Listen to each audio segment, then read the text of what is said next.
네. 자, 증시 셔터맨 IBK 투자증권 박근영 부장 함께합니다. 부장님 어서 오세요. 네, 안녕하세요. 네, 반갑습니다. 우리 부장님은 기대하고 계시더라고요. 방송 전부터 오늘 밤에 축구 보실 준비를. 축구 네, 오늘 봐야죠. 좋아하세요? 네, 좋아합니다. 만발의 준비. 오, 그래요? 네, 봐야죠. 제가 워낙 축구를 모르다 보니까. 아, 진짜요? 저는 축구 같은 잘 모르. 야구, 축구 이런 거 전혀 관심이 없어갖고. 그럼 뭐에 관심 있으세요? 뭐 방송에서 말씀드리기는 어렵습니다만. 네? 어려운 게 뭘까요? 아니 그 축구 야구 하나 뭘까요? 모르니까 아, 진짜요? 너무 저 무시를 당해요. 어떻게 축구를 하나도 모를 수 있죠? 아니 왜 알아야 되는 애가? 내가 월드컵 안 보셨어요? 2002년? 2002년은 봤어요. 네. 2002년 솔직히 2002년 봤고 어. 그때 뭐 그냥 분위기 이렇게 해서 그냥 갔는데 그 뒤로는 뭐 그 포지션 이름이나 뭐 아이, 옵사이드 재미도 뭐 없고. 이런 거 하나도. 아유 좀 뭐 선 좀 넘으면 어떻다고 그걸 그렇게 뭐라고 하고 말이야. 너무 그 깐깐하더라고 축구 보면. 네. 아이고 조금 그 뭐 손 요만큼 나왔다고 바로 막. 손 들어야 되잖아요. 옵사이드. 아유 그렇게 깐깐한 걸 별로 안 중요합니다. 좋아하거든요. 네. 프리킥 기회 얻을 수 있고요. 자, 그렇다면 오늘 시장 동향부터 좀 보도록 하죠. 시장은 오늘 상승의 선을 넘었네요. 네, 뭐 한국 증시는 미 연준 긴축 속도 조절 기대 증가가 하면서 그 상승 출발을 했는데요. 네. 코스피는 약 20포인트 가까이 상승 출발을 했습니다. 외국인들은 대규모 선물 매수 유입이 되면서 양시장 현물 매수는 제한적이었고요. 전일 미국 증시 강세 영향 때문에 양시장 모두 상승 출발했지만 오전만 놓고 본다면 11월 금통이나 미국의 추수감사절 연휴에 대한 경계감 때문에 투자자들이 대체로 이제 관망세를 좀 보인다는 모습을 보였습니다. 기관이 양시장 소폭 순매수한 반면 외국인은 양시장 소폭 매도 대응을 오전에 했는데요. 9시 50분경에 금통위가 0.25% 금리 인상 베이비 스텝을 단행했습니다. 11년 만에 기준금리가 3.25 정도까지 올라와 있고요. 시장은 불확실성 해소로 해석하면서 상당히 좀 그 뒤로 조금 상승폭이 더 올라오긴 했는데 이 내년 성장률 전망치를 2.1%에서 1.7%로 0.4%포인트나 하향 조정했습니다.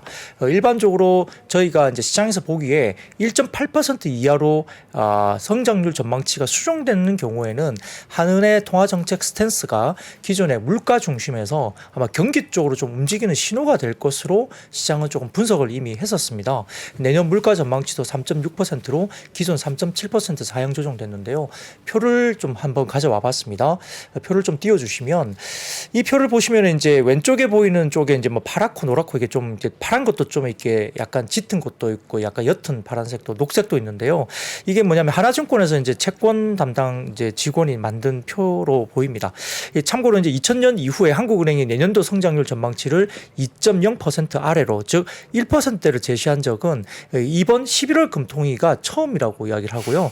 테이블 왼쪽에 전년도 부분을 좀 참고해 보시면은 될 것 같고 우측 해당 연도는 그해 전망하는 당해 전망치로 보면 되는데 녹색이 짙을수록 높은 수치이고 노란색일수록 낮은 수치이고요. 23년 내년에 11월 보면 빨간색에 1.7%로 나와 있죠. 그래서 상당히 좀 경기에 대한 부분들이 상당히 좀 부정적인 어떤 숫자가 나오고 있다 이렇게 볼 수 있습니다.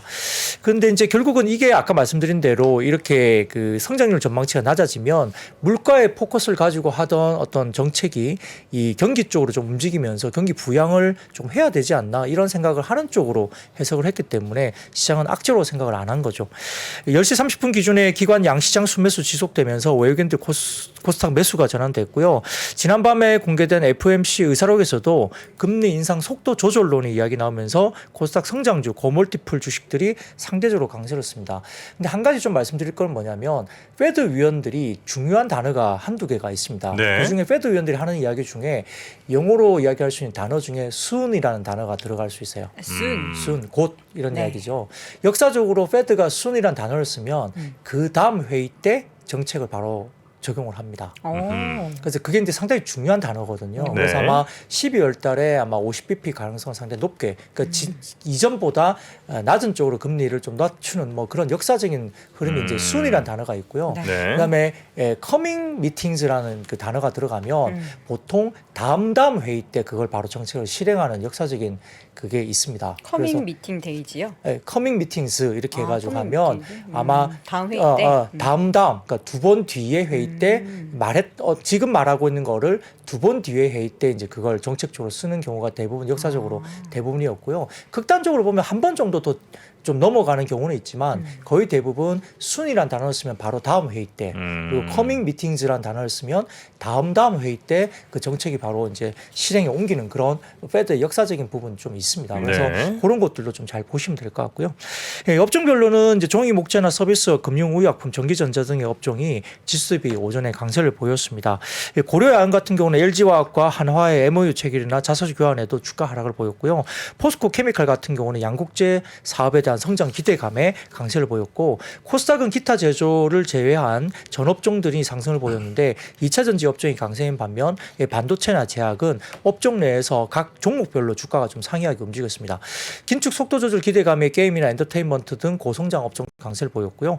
5를 접어들면서 기관 외국인 양시장 현물 순매수가 확대됐고 외국인들 선물 매수도 확대됐고요. 수급적인 측면에서는 원달러 환율이 1324원대까지 급격하게 좀 빠지면서 장중 위험 선호 심리가 개선됐습니다. 그래서 업종별로는 종이 목재가 강세를 보였는데 아시다시피 일회용품 규제 본격 시행이 이제 됐죠. 24일 기준으로 약간 그 기준이 되는 날인데요. 따라서 일부 포장 관련주 급등세가 기록했고 보험도 강세를 기록한 가운데 메리츠 금융의 완전 자회사 편입 이슈 영향이 지속됐습니다.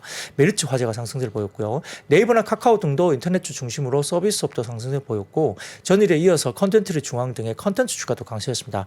반면 이제 철강 금속이 가장 부진했는데 전일 강세를 기록했던 HMM이나 페노션 등의 해운주 이 부분은 단기 차익 실현, 매물 출회에서 운수 창구도 약세를 보였고요. 코스닥도 외국인 기관 동반 순매수의 상승세를 보였는데 업종별로는 IT 부품이나 IT 하드웨어, IT 소프트웨어 등 기술 업종 전반의 강세가 뚜렷하게 나타났습니다. 네. 첫 번째로는 지배구조 관련한 이슈, 네. 이 OCI 얘기가 지금 장 마감 후에 나온 거죠. 네, 그냥 사진을 먼저 띄워주시면 그 기업 분할 개요에 대한 이렇게 표가 나와 있는데요. 전체적으로 지금 주력 사업의 화학 부분을 인적 분할해서 신설 법인을 설립한다고 공시입니다. 인적 분할을 통해서 전속 법인인 지주회사 OCI 홀딩스와 신설 법인인 화학회사 OCI를 분리하는데 태양광용 폴리실리콘 제품은 이번 인적 분할에서 제외됩니다. 분할 비율은 OCI 홀딩스 69, OCI가 31%입니다. 기존 주주는 OCI 홀딩스와 OCI의 지분율에 따라 동일하게 분할 신설법인의 주식을 배분을 받습니다. 다음 표를 보여주시면 기업 분할 세부 내용이 이제 좀 알려져 있는 상황이고요. 거기에 따라서 이제 기초화학의 경우에 반도체용 폴리실리콘이나 고순도 과산화수소 등의 고부가가치 제품을 확대하고 미국 시장 진출을 위한 인수합병, M&A 등의 국내 신규 시장 공략을 적극 추진하는 게 목적인데요. 전체적으로 지금 카본 케미칼 분야에서는 고부가가치 제품 중심의 포트폴리오가 구축되면서 고압력 전선과 2차 전지, 도전제 등에 사용되는 카본 블랙 등의 신규 사업을 추진할 걸로 보이고 있습니다.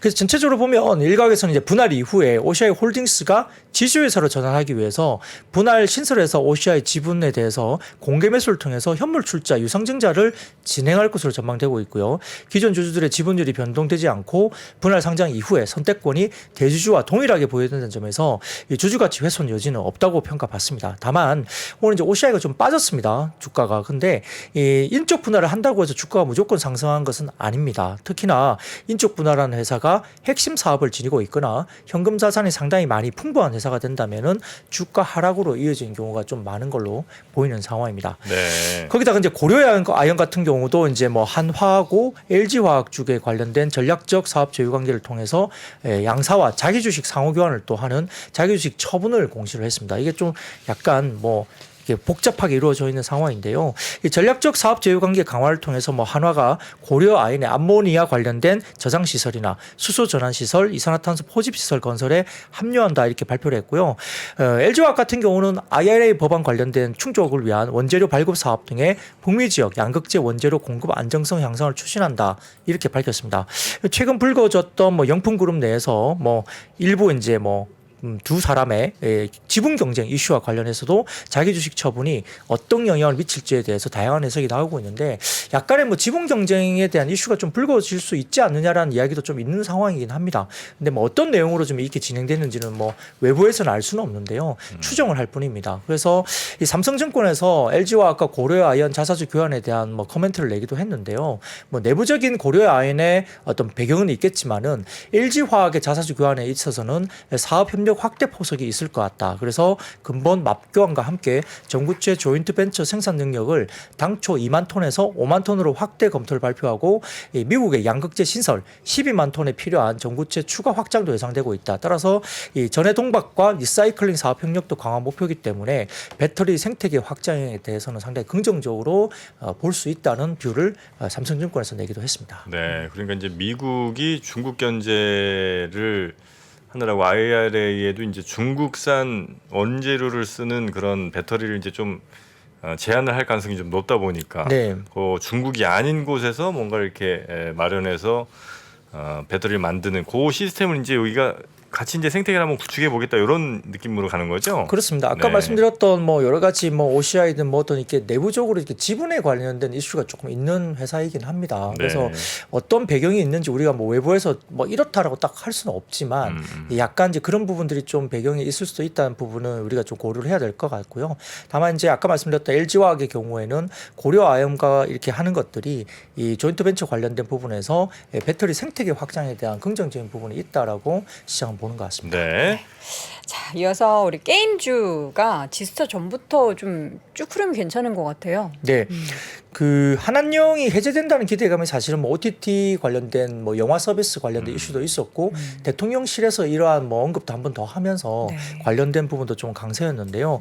더군다나 중국이 이제 게임 중독과의 싸움에서 승리를 선언하면서 사실 규제 완화 가능성을 시사한 걸로 보입니다. 이 관영 중국 음악 영상 저작권 관리 협회의 게임 출판 위원회라는 곳이 있는데요. 보고서를 통해서 18세 미만의 70% 이상이 일주일에 3시간 이내로 게임을 하는 것으로 분석된다면서 미성년자의 게임 중독 문제가 해결됐다라고 중국 정부가 발표를 했습니다. 이거 참 재밌는 거예요. 이걸 이렇게까지 빠르게 보고서까지 됐네요. 쓸 일인가 싶은 상황인데 상당히 과거에 중국은 이제 게임을 마약으로도 이렇게 표방을 했기 때문에 상당히 좀 금지를 많이 하는 규제 쪽으로 많이 갔었죠. 그래서 이런 부분들이 있었고요. 특히 이제 오늘 드래곤플라이 같은 경우는 그 회사가 VR 그다음에 AR 증강현실 온라인과 관련된 모바일 컨텐츠 소프트웨어 개발하는 회사인데요. 특이하게도 이 뭐 게임은 뭐 드래곤플라이가 스페셜 포스라든지 그다음에 스페셜 포스 M 이런 게임들을 하는 회사였어요. 근데 이 디지털 치료제 가디언스 DXT 가칭입니다. 이 디지털 치료제라는 게 부각이 되면서 오늘 상한가 올랐는데요. 이게 뭐냐면 의료기기 임상 GMP 합격 판정을 받았다 이렇게 나왔습니다. 이게 뭐냐면 가디언스 DXT가 ADHD 그러니까 주의력 결핍 과잉 행동 장애 이 부분에 대한 환아를 대상으로 애플리케이션 형태의 게임형 디지털 치료제 이걸 만들었다는 겁니다. 관련해서 양산 부산대병원 정신의학과 그리고 부산대학교 인공지능 융합연구센터와 함께 프로토타입 개발이 이제 완료된 상태다 이렇게 밝혀졌고요. 이게 이제 그 치료제 디지털 치료제 임상 시험을 진행하기 위해서는 시각처의 의료기기 임상 시험 기획 승인과 IRB 승인이 필요한데 이게 심사기관을 통해서 의료기기 임상 GMP 관련된 적합 인증서를 획득해서 임상 시험에 돌입할 예정으로 알려지면서 상한가를 갔습니다. 그래서 이런 부분들이 약간 특이하게도 게임을 이용해서 이제 이렇게 말씀드렸던 게임형 디지털 치료제 이렇게 부각이 되면서 좀 두각을 나타냈습니다. 그러니까 이제 ADHD는 이제 막 좀 집중력이 좀 많이 좀 떨어진 이 친구들 뭐 아이들도 있고 성인들도 있는데 네. 이거 치료에 약물이라든지 아니면 그냥 의사 선생님의 상담 치료 이런 게 아닌 어떤 게임이라든지 뭐 이렇게 디지털 컨텐츠를 보면서 집중하는. 치료를 좀 도와줄 수 있는 요걸 이제 지금 한다는 거죠? 네, 근데 뭐 막연하게 오. 한다고만 주장할 수는 없잖아요. 그러니까 네. 이제 정상적인 어떤 공인된 뭐 기관에서 임상 시험이나 뭐 심의 이런 것들을 적합 인증서를 획득했다고 이런 것들이 이제 이루어졌기 때문에 다소 조금은 특이한 케이스로 주가가 올랐습니다. 그래요. 자, 그리고 일회용품 네. 관련해서 이제 오늘부터 지금 규제 확대가 시작이 된 거죠.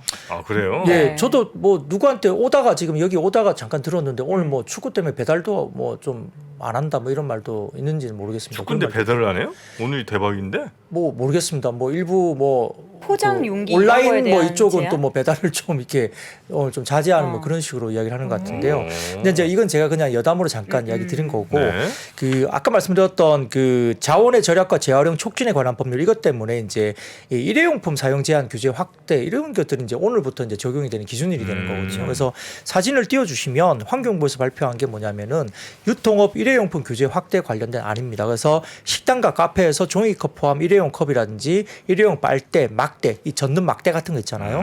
비닐 식탁보 이런 걸 좀 힘들게 보이는 거고요. 편의점이나 제과점, 슈퍼, 그다음에 대형마트에는 일회용 비닐봉투나 쇼핑백, 일회용 광고 선전물 이런 것들은 이제 좀 규제를 받게 됩니다. 근데 그다음 좀 표를 보여주시면은 이 배달 음식 플라스틱 사용량도 엄청나더라고요. 그렇죠. 보니까. 많이 예, 있어요. 그렇습니다. 그래서 1회 배달 음식 1메뉴 그러니까 2인분당 사용 평균 플라스틱인데 1회 사용량이 74g 그리고 이게 9개 정도 되고요. 일주일 사용량이 207g, 그러니까 26개 정도가 됩니다. 그러니까 엄청나게 많고요. 1년 52주 사용량을 보면은 1342기가 사용됩니다. 1인당?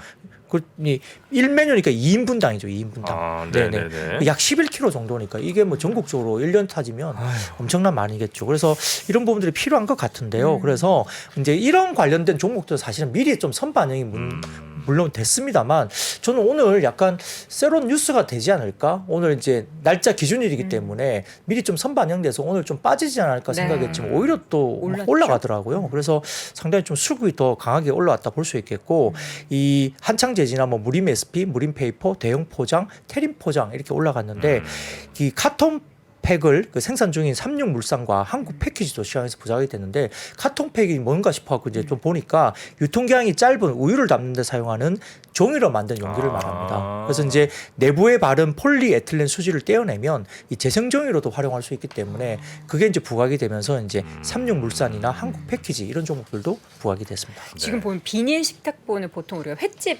가면은 많이 깔려 있잖아요. 네, 이제 그거 이제 못 쓰는 거잖아요. 아, 그것도 못 쓰게 되는 네, 거예요? 여기 비닐 식탁보 못 쓰게 돼 있으니까 그럼 이제 앞으로 이런 게 약간 왜 우리 제사 지낼 때 종이 이렇게 하잖아요. 그런 걸로 좀 약간 대체되지 않을까 이런 생각도 좀 네, 들고 네, 네. 코로나 때문에 뭐 전 세계적으로 배달이 워낙에 활발했어서 이 쓰레기 관련한 처리가 굉장히 많았었잖아요. 엄청 그래서 뭐 났을 거예요, 미국도 아마. 그렇고 네. 우리나라도 그렇고 폐기물 관련 종목들 실적 엄청나게 올라가고 근데 이제 결국에는 이걸 사용을 하는데 이거를 어떻게 규제를 할 것인지 이게 다 뭐 돌아다니면서 쓰는지 일일이 안 잡을 쓰- 수도 없고. 네, 그러니까요. 이게 어떻게 제대로 규제가 될 수 네네. 있을지는 잘 모르겠네요. 예전엔 그 저 배달해도 거의 다 이제 수거를 해가시니까 아, 일회용 그쵸, 그쵸. 이 아니고 짜장면 그릇 수거해 네. 가셨죠.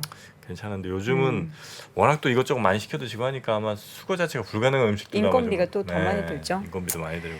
네, 어쨌든 관련해서 제지, 그러니까 종이 쪽이 많이 쓸 거라는 그런 기대감에 종이 관련된 제지 업종이 올랐다라는 부분을 확인해 봤고요. 네. 또 2차 전지 관련해서는 어떤 소식이 있었습니까? 네, 전일 테슬라가 7.8% 급등했고요. 니콜라 3.48%, 리비안 2.66, 뭐 루시드 그룹도 올랐고 전반적으로 미국 시장에서도 전기차 업체가 상승했는데 이게 중요한 게 뭐냐면 테슬라가 최근에 많이 빠진 상태에서 일부 글로벌 IB들이 관련된 테슬라 관련된 투자 등급을 상향 조정했습니다.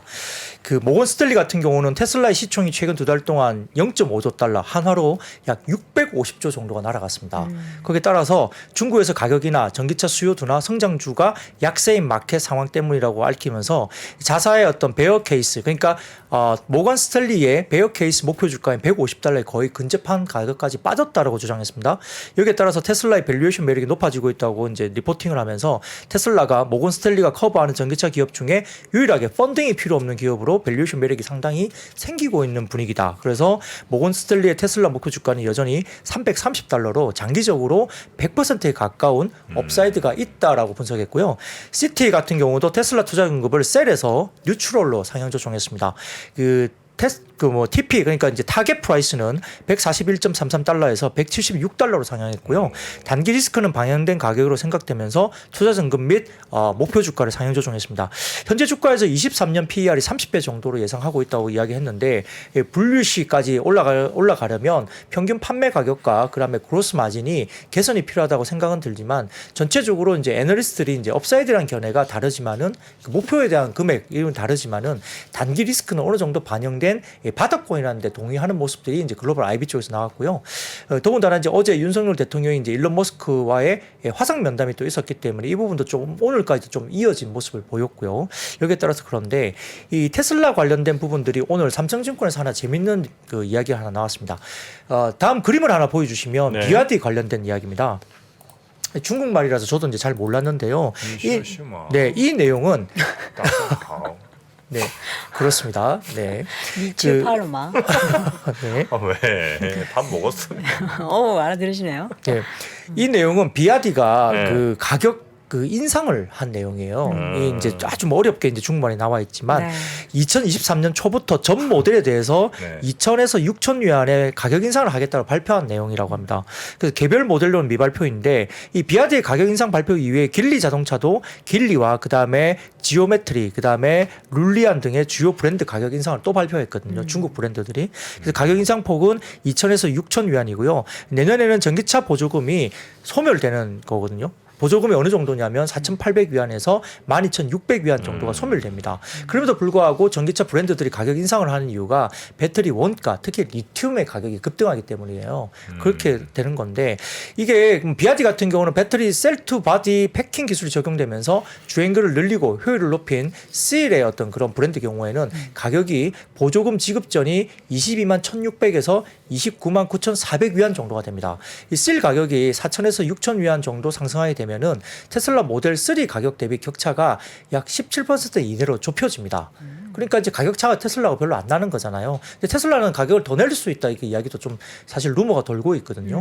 지금 테슬라 모델 3 가격은 26만 5,900에서 36만 7,900위안 정도가 된다고 하니까 아마 셀의 가격을 4,000위안 정도 인상하면은 모델 3 같은 경우에 하위 트림은 가격이 거의 비슷해지고요. 상위 트림은 17% 정도 격차가 안 나니까 뭐 이 정도 격차면 테슬라 살 수 있지 뭐 이런 정도 가격 구간에 들어온다고 하는 겁니다. 그래서 이게 결국은 실제로 10월 말에 테슬라의 가격 인하가 있었는데 비아디의 판매 부진으로 이루어지지 않았다고 그래요. 그래서 비아디의 11월 중순 주문 잔고가 80만 대를 상회하고 있고 월간 생산량이 약 26만 대 수준을 고려한다면은 추가 주문이 없다고 가정해도 약 3개월간의 인도 물량이 대기 중인 상황인 거죠. 수요가 그만큼 굉장히 강하다는 겁니다. 그래서 이런 부분들이 결국은 비아디의 가격 인상은 넘치는 수요에 따른 결정으로 분석할 수 있다 이렇게 이야기를 했고요.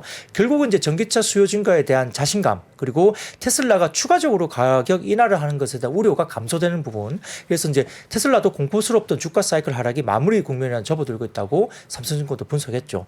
결국 이렇게 되면은 이 테슬라가 가격 인하를 하는 게 어떻게 됩니까? 셀, 배터리 가격도 이렇게 낮출 수 있는 약간의 우려가 있었던 거고요. 그렇게 되면 소재 업종까지 계속적으로 영향을 미칠 수 있고 또 유럽 쪽의 가격도 낮아지는 어떤 역할을 할 수도 있는 트리거가 될 수 있거든요. 근데 이렇게 중국 업체들이 높여지는 부분들은 테슬라에 대한 우려도 좀 경감을 시키면서 전반적인 2차 전지에 대한 가격 인하에 대한 압박 이런 것들이 조금은 좀 상쇄될 수 있는 어떤 뉴스로 네. 볼 수 있다 볼 수 있습니다. 네. 근데 테슬라가 중국에서 판매가 예전만 영 못한 것 같더라고요. 확실히. 약간 그런 면이 분명히 지금 좀 있고요. 꺾인 것 같아. 네, 네. 비아디 같은 것도 굉장히 잘 팔고 있는 것 같아요. 맞아요. 중국은 정말 약간 내수 브랜드 한번 이렇게 팍 꽂히고 정부에서 밀어주면은 뭐 스포츠용품도 그렇고 화장품도 그렇고 탁 몰리는 것 같아요. 안 사면 약간 따돌리나? 그러니까 좀 약간 매국노 같은 느낌으로 이렇게. 네. 확실히 테슬라가 중국에서 꽤 잘 나가다가 분위기는 확실히 꺾인 것 같습니다. 그래서 이제 중국 쪽의 재고를 오히려 뭐 미국이나 이쪽으로 가져온다는 이야기들이 네. 네. 많죠. 네. 물류비가 더 들겠네. 옛날엔 그렇게 없어서 못 팔았는데 네. 이제는 뭐 자, 이어서는 재벌집 막내 아들 이 성과가 굉장히 좋네요. 네, 뭐 재벌집 막내 아들이 이제 네. 국내에서도 좋은 건 알고 계시죠. 뭐 사진 하나 가져왔는데요. 이 시청률 보시면은 1회차 시청률이 6.05%, 네. 2회차 8.8, 뭐 3회차가 뭐 10.816 이 정도 나오는데요. 순간 최고 시청률이 3회 때 12.4%니까 상당히 뭐 단기간 내에 굉장히 많이 올라온 상태입니다. 근데 오늘 뉴스가 나온 게 전 세계 50여 개국에서 1위 등극을 했다라고 또 발표가 나왔습니다. 이 글로벌 OTT 라쿠텐 비키에 따르면은 이 서비스 론칭 5일 지난 23일이죠. 기준에 50개국 이상에서 1위 랭크를 했는데 미국, 캐나다, 브라질, 멕시코, 영국, 프랑스, 이탈리아, 스페인, 호주, 뭐 뉴질랜드, 인도 이렇게 이야기되고 있습니다. 그래서 이게 상당히 뭐 순간 시청률도 국내에서도 좋지만은 해외에서도 일단 먹히고 있다는 거고요.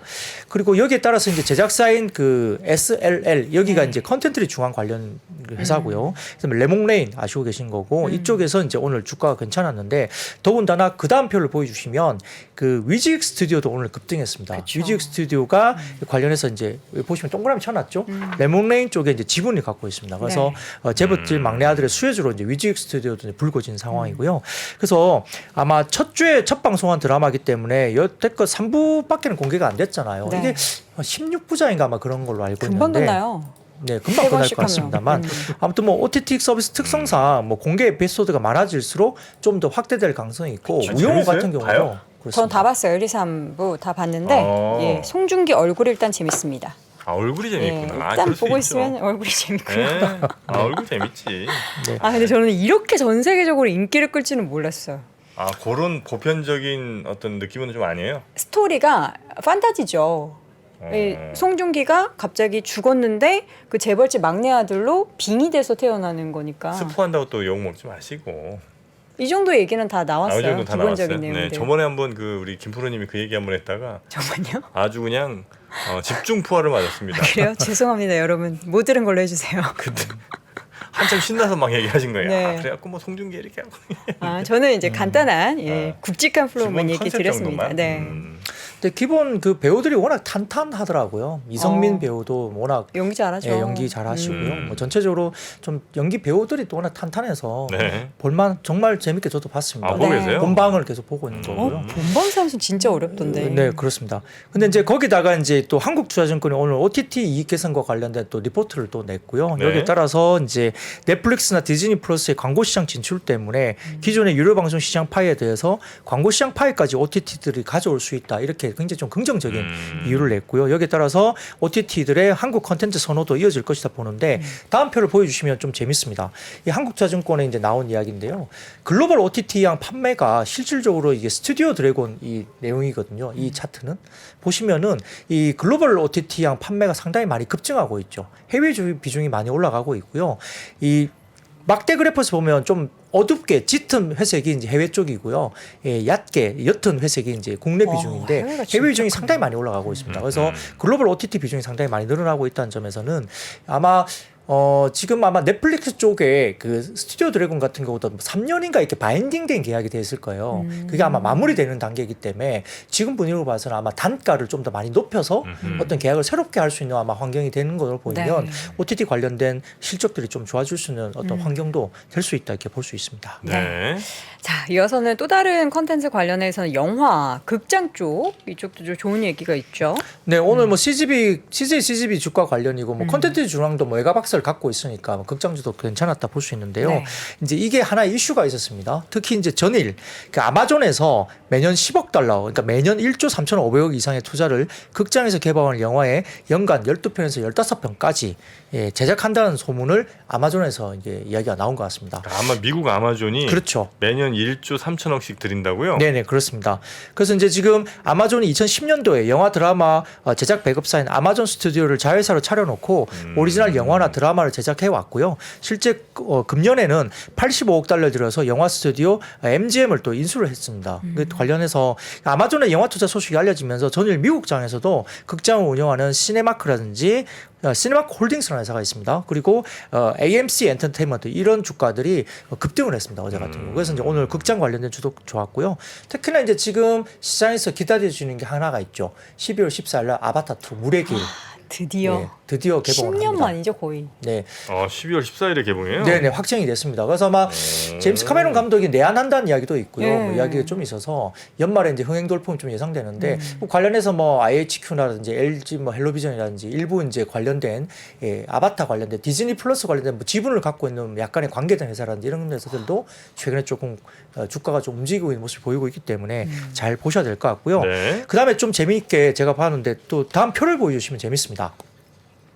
자 이제 국내 11월 18일 올해 연간 누적 기준 박스 오피스입니다. 이 보시면은 확연하게 올라오죠. 전체 관객 수도 올라오고 있고 2019년 대비로도 59% 정도 됐다가 이제 올해 11월 19일까지 누적이 확 올라오고 있는 모습이 보입니다. 그래서 생각보다 우리가 이 많이 이제 극장을 갈까라고 생각하지만 실제로 극장을 많이 갔던 게 누적으로 보이는 상황이 확실히 보이고요. 두 번째는 또 하나가 더 방점을 찍습니다. 다음 표를 보여주시면 우리가 이제 극장 가는 게 중요한 게 아니고요. 단가죠, 단가. ATP 해가지고 에버리지 티켓 프라이스입니다. 3분기까지 이 극장 단가가 굉장히 많이 올라오고 있죠. 영화가 비싸졌어요. 예, 영화가 비싸졌습니다. 그래서 이 단가가 올라오고 아까 말씀드렸던 올해 11월 8일까지 누적 박스 오피스가 저렇게 올라왔기 때문에 극장들이 일단은 턴어라운드에 대한 가능성은 좀 있다 보이는 거죠. 그래서 근데 이제 CGV 같은 경우는 해외 극장 법인이 또 있잖아요. 그것도 좀 있어서 약간 저희가 좀 다른 이야기를 봐야 되고 뭐 일부 이제 또 뭐 채권 발행이나 이런 것들이 있기 때문에 약간의 좀 다른 변수는 있지만 기본적인 영화 관련된 환경은 극장 관련된 환경은 좋아진 건 맞다 볼 수 있겠습니다. 그동안 사실 한 2년 넘게 극장의 영화 발길이 뚝 끊겼잖아요. 그렇죠, 그 그렇죠. 사이에 진짜 많이 변하는 게 기계가 정말 많아졌고 기계? 원래 기기들 사람이 없고 다 기계. 아, 키오스크나 이런 거 입장도 예, 예. 그냥 자율 입장이에요. 네. 사람이 원래 보통 그 앞에서 이렇게 확인하고 그랬잖아요. 그런 것도 없고 그냥 들어가서 앉으면 돼? 티켓을 끊으셔야죠. 아니 그럼 티켓 끊고 그냥 들어가면 돼요. 검사하는 사람이 없어요. 거기 막 자율 입장 몰래 들어가면 됩니다. 어떻게 해? 그러지 마셔야죠. 아니, 양심적으로 저는 해야죠. 그러진 않는데. 네. 그러니까 뭐 예를 들면 뭐안 끄는 표인데 그 자리에 앉으면 뭐 이렇게 소나 나 그런 건 있다든지. 없어요. 아 그런 건 없어요? 네, 자율 입장제 하고 그래서 저는 이제 앞전 같은 거 없고. 없어요. 네, 티켓을 안 끊고 들어가진 않아가지고 그래서 아 이게 진짜 많이 변했구나. 인건비를 줄이면서 뭔가 다른 것으로 상쇄를 하는 그런 움직임들이 좀 보이고 있구나라는 생각이 많이 네, 들었습니다. 그리고 이제 극장은 팝콘 판매가 상당히 이익에 많이 도움을 그쵸. 줍니다. 팝콘. 그게 이익률이 엄청나게 높습니다. 음. 네, 그래서 이제 패키지 팝콘을 먹는 네. 게 이제 실제 티켓도 올라갔지만 팝콘 수익에 대한 영업이익률은 상당히 높기 때문에 이게 이제 예전엔 그 극장 안에서 못 먹었잖아요. 마스크를 네. 못 그쵸. 벗게 했으니까. 근데 지금은 드시니까 그쵸, 그쵸. 그것도 상당히 수익에 큰뭐 축구를 영화관에서 한 적 있지 않습니까? 지금 합니다. 아 지금 해요? 극장에서 볼 걸요? 어. 이거 오늘도 해요? 아마 그런 데서 볼 아, 거예요. 그럼 티켓 끊어서 그렇게 많이 봤죠. 오, 너무 예. 재밌겠다. 예. 월드컵 할 때 이렇게 네. 극장에서 다 모여서 예. 그래요. 큰 화면에서 이렇게 그러니까요. 예. 응원 같이 하면서 네. 너무 재밌을 것 모르는 같은데. 사람들하고 같이 이제 응원도 하고 어. 길거리 응원도 그랬잖아요. 네네. 아, 뭐 어쨌든 영화 쪽 산업이 조금씩은 나아지고 있는 흐름 보이고 있다는 자료 쭉 봤고요. 자, 이어서는 뭐 VR, AR, 네, 원래들. 뭐 여전히 제가 이제 VR, AR 계속 이제 몇 번 지금 자료도 이제 드리면서 말씀을 드렸었는데요. 역시 이제 디스플레이 관련된 탑재 관련된 이슈인데요. 기존에 이제 관련된 기존의 VR 기기들은 주로 이제 LCD 디스플레이 탑재했는데 역시 이제 디스플레이 가장 큰 부분들은 올레도스 그러니까 이제 OLED on 실리콘 이 기술이 들어가는 거예요. 그래서 이제 이게 뭐 여러 가지 부분에서 뭐 고화질을 뭐 구현한다든지 여러 가지 뭐 뭐랄까 유리기판 대신에 이제 이게 실리콘이 들어가니까 무게도 좀 줄일 수 있고 여러 가지 뭐 좀 장점이 또 있는 것 같습니다. 근데 이제 그게 기술이 상당히 좀 어렵고 이제 수율 문제, 그러니까 분량에 대한 문제가 있기 때문에 이게 어떻게 구현하느냐 기술에 대한 부분이 있는데요. 뭐 LG라든지 삼성이 이게 관련해서 상당히 마이크로 LED라든지 이런 것들 많이 하고 있어서 지금 아마 가시적으로 되는 것 같습니다. 그래서 특히 이제 지금 애플의 애플 리얼리티 기기에 아마 4000 ppi 이게 10K급의 고화질 디스플레이거든요. 이게 들어간다고 하는 것 같고요. 경쟁업체인 메타 플랫폼도 화질 개선을 위해서 아마 애플이 하니까 메타도 할 것 같아요. 그래서 글로벌 디스플레이 업체들과 기술 개발 논의 중에 있는데 아까 말씀드렸듯이 국내에는 삼성 디스플레이와 LG 디스플레이 그다음에 APS 홀딩스 이런 회사들이 거론이 구체적으로 됩니다. 이 표를 가져왔는데요. 이게 그래서 주요 VR 기기 헤드웨어 스펙인데 뭐 더 있습니다만 한 3개 정도를 가져와 봤습니다. 보시면 애플의 리얼리티가 굉장히 좀 차별화돼서 굉장히 예쁘네요. 높습니다. 디스플레이도 해상도라든지 이런 것도 높고요. 아니 근데 이거 저 실제로 나온 건 아니죠 아직? 근데 거의 시제품이 이렇게 나올 겁니다. 이렇게 나온다는 네네, 거예요? 그렇습니다. 그래서 상당히 좀 얇고요. 그다음에 특히나 이제 해상도 디스플레이 해상도도 문제고 제일 중요한 건 바디의 무게예요, 무게. 가볍겠죠? 예. 그래서 지금 그 전 작품들은 뭐 722g, 뭐 503g인데 애플의 그램은 150에서 200g 정도니까 굉장히 얇습니다. 예, 그리고 이제 뭐 여러 가지 부분에서 뭐 하드웨어적인 부분이라든지 무게감 이런 것들도 괜찮고요. 디자인도 애플이 상당히 예쁘게 나와 있어요. 그걸 좀 보시면 될 것 같고요. 근데 더 재밌는 거 다음 사진 보여주세요. 다음 사진 보여주시면은 이건 뭐예요? 삼성전자가 설마 하고 있는 이렇게 릴루미노 만들었다고요? 글래스입니다. 이것도 이제 그 VR, AR 관련된 이 글라스거든요. 디자인 아쉽네요. 그러니까 이제 디자인이 아쉬운데 어쨌든 아까 말씀드렸던 우리가 이제 무슨 헤드 마운트보다는 훨씬 예 낫다. 그것보다는 훨씬 더 이제 안경에 대한 형태로 이렇게 가고 있는 아, 형태가 근데 있는 거죠. 약간 촌스럽네요. 이제 이거는 좀 더 개발이 되겠죠. 네, 개발이 애플 보다가 되겠죠. 이거 보니까 예, 네. 네. 시제품이겠죠, 이거는? 네, 개발이 되겠죠. 근데 네. 어쨌든 아까 말씀드렸던 아주 큰 걸 이렇게 덮어 쓰는 것보다는 그쵸, 이렇게 그쵸. 안경 형식으로 가는 그런 어떤 기술적인 진보가 그렇지. 어쨌든 우리가 살 수 있는 그러니까 네. 큰 걸 사는 건 좀 부담스럽잖아요. 막 그쵸. 그걸까지 써야 돼 이렇게 했지만은 안경 형식으로 이렇게 어쨌든 개발이 되고 있다는 거는 우리가 대중화 상용화에 굉장히 앞서가고 있고 이제 다가온다는 겁니다. 물론 이제 가격적인 부분도 중요하겠죠. 기술적인 부분도 마찬가지고요. 그러니까 이게 실제로 이렇게 만들어지고 있는 겁니다. 그래서 이런 부분 상당히 좀 빨라지는 건데 어차피 또 쓰면 안 보이잖아요 나는.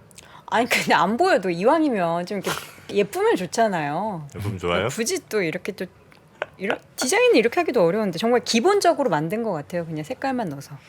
그런데 이제 뭔가 이 그 태 안에도 뭔가 기술이 들어갈 그쵸, 것 그쵸. 같은 느낌이 네. 들거든요. 디스플레이를 또 이어주는 어떤 뭔가를 잡기 위해서 이제 태 쪽이나 이런 쪽에 뭔가 있지 않을까 생각이 드는데 잘은 모르지만 그러다 보니까 이제 이 디자인이 이렇게 좀 빠지는 것 같은데 그게 또 약간 버전이 업이 되면은 뭔가 좀 약간 예쁜 어떤 뭐라 그럴까 뭐 디자인들이 나오겠죠. 우리가 뭐 선글라스와 같은 비슷한 그쵸. 디자인이 좀 되지 않을까 싶기는 합니다. 근데 어쨌든 중국 쪽에서도 지금 중국 정부가 아예 나서 갖고요. VR 시장을 굉장히 좀 강화하고 있고 2026년까지 기계를 중국 시장에 2,500만 대 뿌리겠다 이렇게 아예 중국 정부가 나서고 있거든요. 그래서 시장에 대한 방향은 명확한 것 같아요. 그래서 60조 원 정도까지 시장을 확대하겠다는 정책을 이미 중국 정부가 발표를 한 상태입니다. 실제로 BOE 같은 경우도 VR 디스플레이 전용 양산 라인 투자 계획을 이미 발표를 했고요. BOE 투자 금액은 총 40억 달러, 월 생산 규모가 약 5만 장 수준까지 올라와 있습니다. 양산 시점은 25년도 시작되면서 26년도부터 전면 가동될 것으로 예상되고 있고 BOE뿐만 아니라 중국 디스플레이 업체들이 정부 보조금을 토대로 투자가 확대되고 있는 상황이고요.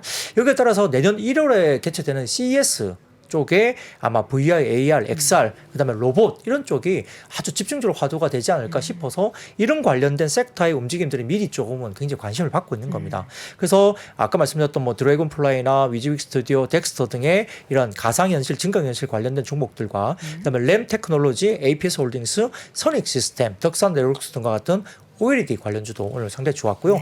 특히 덱스터 같은 경우는 우리가 VFX 관련된 특수 효과를 많이 하는 회사잖아요. 그래서 이제 청룡 영화제와 대종상 영화제 수상 후보에 이름 올린 영화에 다수 제작에 참여했다 이렇게 알려지면서 덱스터도 상당히 오늘 주목을 받았습니다. 제가 삼성 까는 거 아니에요. 여러분 저 이번에 핸드폰 삼성으로 바꿨습니다. 예, I love 삼성. 잘 됐으면 좋겠어요. 그럼 잘 우리 돼야죠. 삼성전자 네. 주주분들을 위해서 조금 디자인은 그래도 조금 아쉽다라는 소비자 측면에서 이야기를 드린 거니까 오해하지 않으셨으면 더 좋겠고요. 잘 나오라고 뭐 드리는 말씀 그렇죠. 아니겠습니까? 그리고 개인 의견이에요. 제 의견이 뭐가 중요하겠습니까?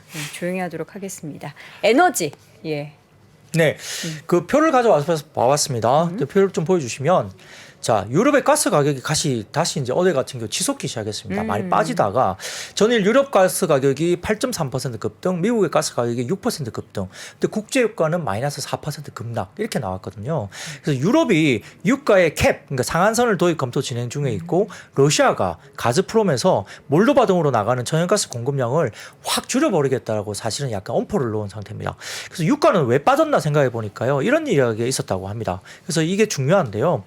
그 러시아 원유 수출 가격 상한제 캡이 생각보다 높게 설정될 것 같다라는 이야기가 돌았기 때문이라고 합니다. 이게 무슨 뜻이냐면 전일에 EU 27개국의 회의가 있었는데 러시아가 원유를 팔아서 그 돈으로 무기를 사고 있으니까 러시아 원유를 사주는 금액에 캡을 씌워서 제재하겠다는 이야기가 계속 돌고 있잖아요. 그걸 하겠다는 건데 미국이 그 캡을 좀 넉넉하게 했으면 좋겠다라고 이야기를 했다고 그래요. 캡을 넉넉하게 하라는 게 뭐예요? 가격을 위로 좀 올리라는 거. 그러니까 원래는 한 50달러 이상 못 팔게 해야 되는데 그냥 대충 한 70달러 이렇게 팔아서 예, 오케이 이렇게 해준다는 높게 거예요? 해주라는 거예요. 그게 왜냐면은 인플레이션이 워낙 심하니까. 제재 효과 없잖아요. 그렇죠. 러시아가 원유가 충분하게 공급이 안 되면 시장의 가격이 올라가니까 캡을 조금 넉넉하게 해주면서 공급을 하게끔 해줘라. 인플레이션이 좀 심하지 않냐. 이 이야기가 미국 쪽에서 나왔다고 합니다. 그래서 러시아 원유가 판매되려면은 판매 금액이 좀 높아야 하지 않겠냐라는 뜻을 비춘 거죠. 그래서 유럽에 판매되는 러시아 우랄산 원유가 지금 60에서 63달러 정도 수준인데 이보다 캡이 낮아지면 아예 안 팔겠다고도 할 수 있기 때문에 현재 얘기되는 캡 수준이 65에서 70달러 수준으로 이야기되니까 사실은 뭐 별로 타격이 없는 분위기로 가는 거죠. 지워도 쉬운 게 아닌 것. 이제 그리고 그 유가도 보면은 예를 들어서 러시아에서 예를 들어서 인도로 팔았어요. 네. 근데 인도에서 정제해서 미국으로 들어가면 아무 문제가 없어요. 그렇죠. 1차 판매분에 대해서만 이야기하는 네네네네. 거고 정제돼서 이렇게 거쳐가면 문제가 없으니까 사실 어떻게 보면 이 제재 자체가 무슨 의미가 있나 싶기도 합니다만 그렇습니다. 그냥 약간 조금 내가 너희들을 지켜보고 있고 압박한다 이런 건데 실질적으로는 실효성 없는 거죠. 신용만 좀 하고 있다 이거죠? 네. 자, 이어서는 메타버스 관련해서도 뭐 이슈가 있었나 봐요. 네, 뭐 전일 뭐 과학기술정보통신부 관련된 이야기는 어제 말씀을 제가 드렸습니다.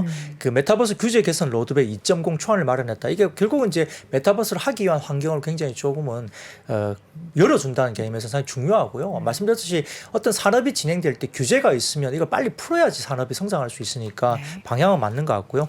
사진을 하나 가져와 봤는데 SK텔레콤의 메타버스 플랫폼 e프렌드라는 게 있습니다. 이게 북미와 유럽, 중동 등의 세계 문제로 이제 본격 진출하는 소식이 SK텔레콤에 어제 이제 진해졌는데 49개국 글로벌 진출, 해외 파트너들과의 공동 컨텐츠 개발 계획 이걸 밝혔고요.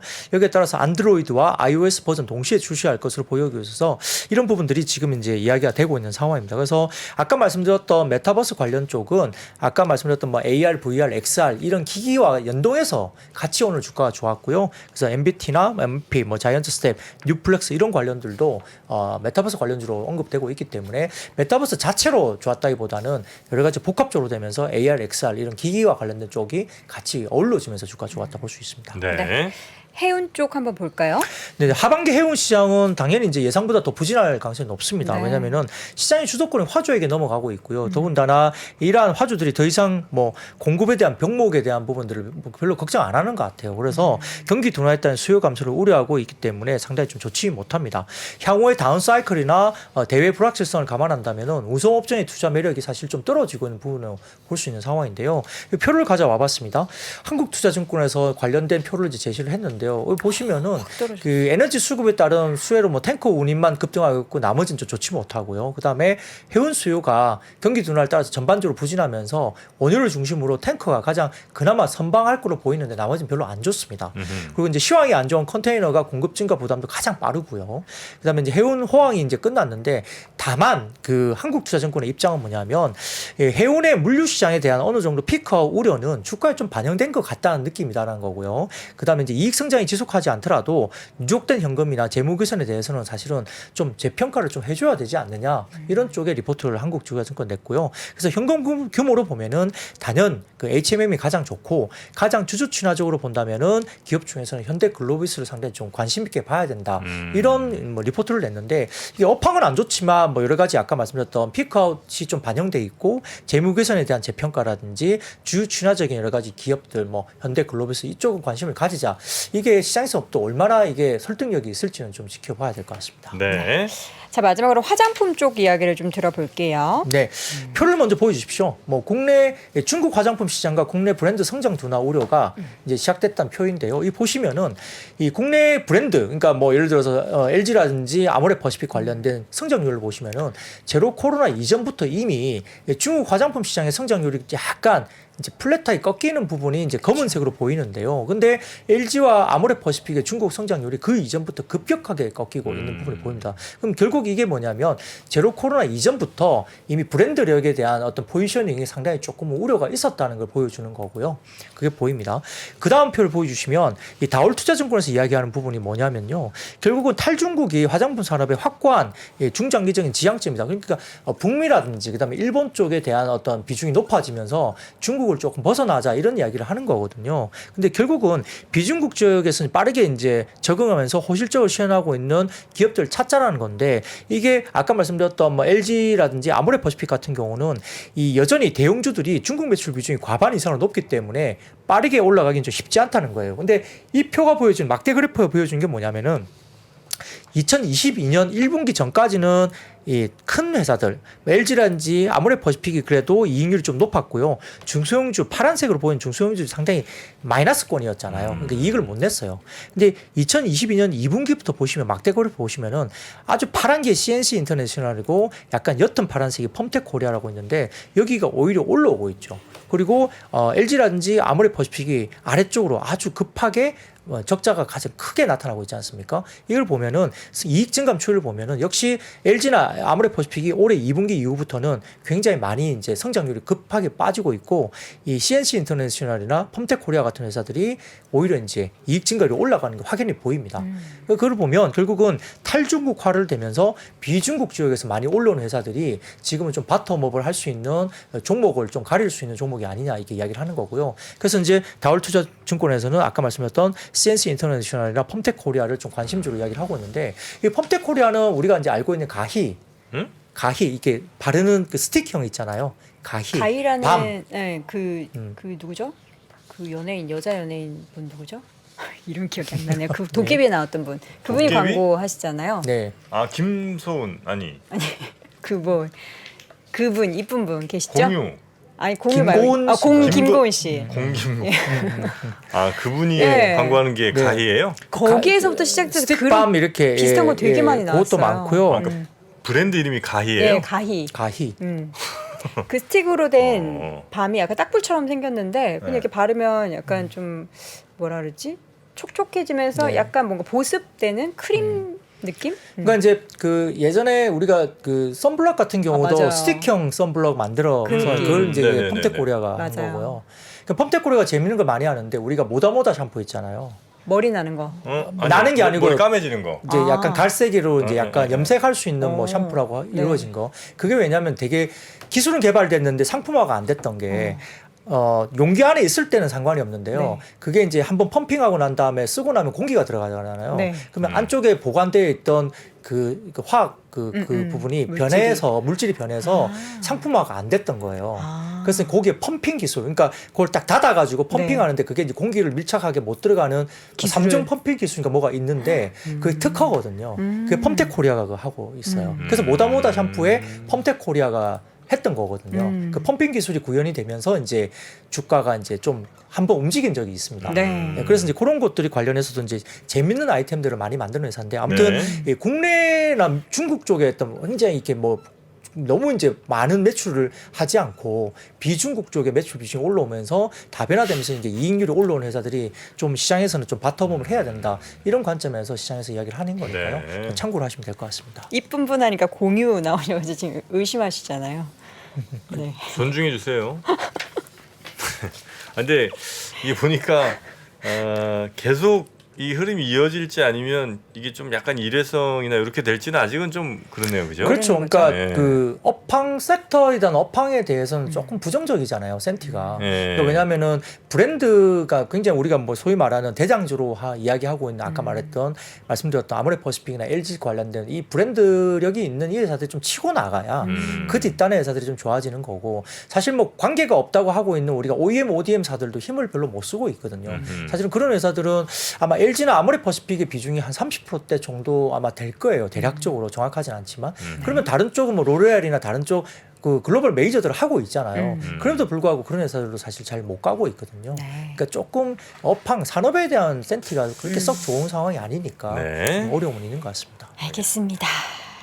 그러면 알겠어요. 네 박근영 부장님 오늘도 아유 이 많은 산업들 다 정리해 주시느라고 아이고. 정말 이 좋은 자료들 참 어떻게 하면 좋습니까? 예, 매일매일 이거 공짜로 이렇게 들어도 되나 싶을 정도로. 아유 뭐 예, 제가 하는 일이 PB로서 해야 되고요. 네. 저희 3프로 TV 앱에 들어가시면 네. 이 제가 이 했던 이 자료가 만들었던 원본 자료. 그대로 네. 예, 다 보실 수 있으니까 3프로 TV 앱을 받으셔서 네. 보시면 될 것 같습니다. 아유 네. 고맙습니다. 자 IBK 투자증권 박근영 부장님이었고요. 내일 잘 부탁드립니다. 네. 고맙습니다. 감사합니다. 보시면 이제 여기 다이어리가 떡상네즈. 네, 다이어리가 들어 있습니다.